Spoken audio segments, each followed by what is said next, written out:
السلام علیکم ورحمۃ اللہ وبرکاتہ۔ آج سورۃ الانعام کی آیت نمبر 20، اس کا ترجمہ اور تفسیر اللہ تعالیٰ کی توفیق سے بیان کر رہا ہوں۔ اللہ تعالیٰ سے دعا ہے کہ اللہ تعالیٰ مجھے حق سچ بات کہنے کی توفیق عطا فرمائے۔ اعوذ باللہ من الشیطان الرجیم۔ الذین آتیناہم الکتاب یعرفونہ کما یعرفون ابناءہم الذین خسروا انفسہم فہم لا یؤمنون۔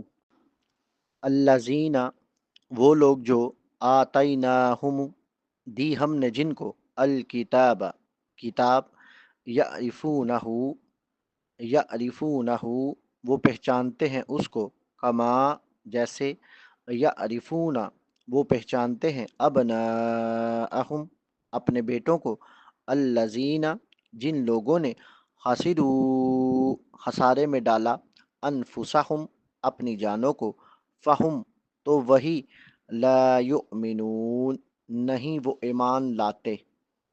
الذین آتیناہم الکتاب یعرفونہ کما یعرفون ابناءہم الذین خسروا انفسہم فہم لا یؤمنون۔ وہ لوگ جن کو ہم نے کتاب دی ہے وہ اس کو ایسے ہی پہچانتے ہیں جیسے وہ اپنے بیٹوں کو پہچانتے ہیں۔ جن لوگوں نے اپنی جانوں کو خسارے میں ڈالا تو وہی ایمان نہیں لاتے۔ اہل کتاب نبی کریم صلی اللہ علیہ وآلہ وسلم کو اس طرح پہچانتے تھے جس طرح اپنے بیٹوں کو پہچانتے تھے۔ اس کی وضاحت اس آیت کی روشنی میں ایسے ہے: الذین آتیناہم الکتاب، وہ لوگ جن کو ہم نے کتاب دی ہے، یعنی یہود و نصارہ جن کو تورات اور انجیل دی گئی۔ یعرفونہ، وہ اس کو پہچانتے ہیں، یعنی وہ توحید کو پہچانتے ہیں۔ کما یعرفون ابناءہم، ایسے ہی جیسے وہ اپنے بیٹوں کو پہچانتے ہیں۔ قتادہ رحمۃ اللہ علیہ کہتے ہیں اس سے مراد ہے کہ وہ اسلام کو پہچانتے ہیں کہ وہ اللہ تعالیٰ کا دین ہے، اور یقیناً محمد صلی اللہ علیہ وآلہ وسلم اللہ تعالیٰ کے رسول ہیں، جس کے بارے میں وہ تورات اور انجیل میں اپنے پاس لکھا ہوا پاتے ہیں۔ بحوالہ تفسیر، تفسیر جامع البیان۔ وہ اللہ تعالیٰ کی توحید کو ایسے پہچانتے ہیں جیسے اپنے بیٹوں کو پہچانتے ہیں۔ اس سے یہ بھی مراد ہو سکتی ہے کہ وہ نبی صلی اللہ علیہ وآلہ وسلم کو پہچانتے ہیں، کیونکہ نبی صلی اللہ علیہ وآلہ وسلم کی بعثت کے بارے میں ان کی کتابوں میں بشارتیں موجود تھیں، اور آپ صلی اللہ علیہ وآلہ وسلم کی صفات ان کی کتابوں میں لکھی ہوئی تھیں، اس لیے وہ آپ صلی اللہ علیہ وآلہ وسلم کو ایسے پہچانتے تھے جیسے اپنے بیٹوں کو پہچانتے ہیں۔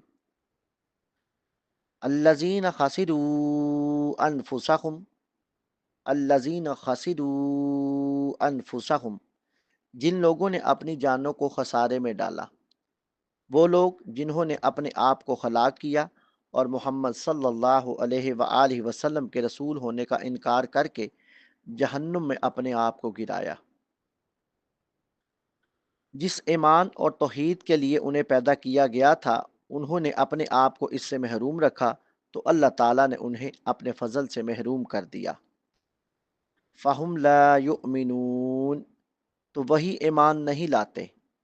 فہم لا یؤمنون، تو وہی ایمان نہیں لاتے۔ اپنے اس خسارے کی وجہ سے اب وہ ایمان نہیں لائیں گے۔ ان کے اندر ایمان نہیں، اس لیے وہ عظیم خسارے اور شر کو پہنچیں گے۔ جن لوگوں نے اپنی جانوں کے لیے خسارہ لے لیا وہ ایمان نہیں لا سکتے۔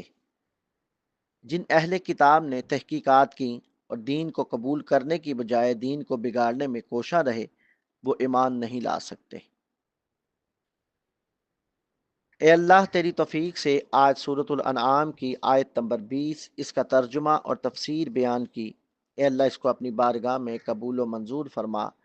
اے رب کریم، اس کو بیان کرنے میں اگر کوئی کمی، کوتاہی، غلطی ہو گئی ہو تو اس کو اپنے فضل سے، اپنے کرم سے، اپنی رحمت سے معاف فرما۔ اے اللہ ہم سب کو حق کی صحیح پہچان نصیب فرما۔ اے اللہ ہم سب کے لیے حق پہ چلنا آسان فرما دے۔ اے اللہ قبلہ اول مسجد اقصی اور فلسطین کے مظلوم مسلمانوں کی غیبی مدد فرما۔ اے اللہ فلسطین کے مجاہدین کی مدد فرما۔ اے اللہ فرشتوں سے ان کی مدد فرما۔ اے اللہ انہیں صبر جمیل عطا فرما اور اجر عظیم عطا فرما۔ اے اللہ بدر والے دن جیسی ان کی مدد فرما۔ اے اللہ ان کی مدد بھی کرنا اور انہیں محفوظ بھی رکھنا۔ اے اللہ ان کے دلوں میں اطمینان اور سکون نازل فرما۔ اے اللہ اہل یہود کو شکست دے اور انہیں نیست و نابود کر دے۔ اے اللہ اہل یہود کی پکڑ سخت کر۔ اے اللہ ان دشمنوں کے گھروں کو برباد کر جہاں مسلمانوں کے خلاف سازشیں ہوں۔ اے اللہ ہمیں دین اسلام کے احکام پر مکمل طور پر عمل کرنے والا بنا دے۔ اے اللہ ہمیں حج عمرہ کی سعادت نصیب فرما۔ اے اللہ ہمارے کبیرہ صغیرہ گناہوں کو اپنی رحمت سے معاف فرما۔ اے اللہ ہمیں تقوی اور پرہیزگاری نصیب فرما۔ اے اللہ ہمیں نبی کریم صلی اللہ علیہ وآلہ وسلم کی سنت پر چلنے کی توفیق عطا فرما۔ وآخر دعوانا ان الحمد للہ رب العالمین۔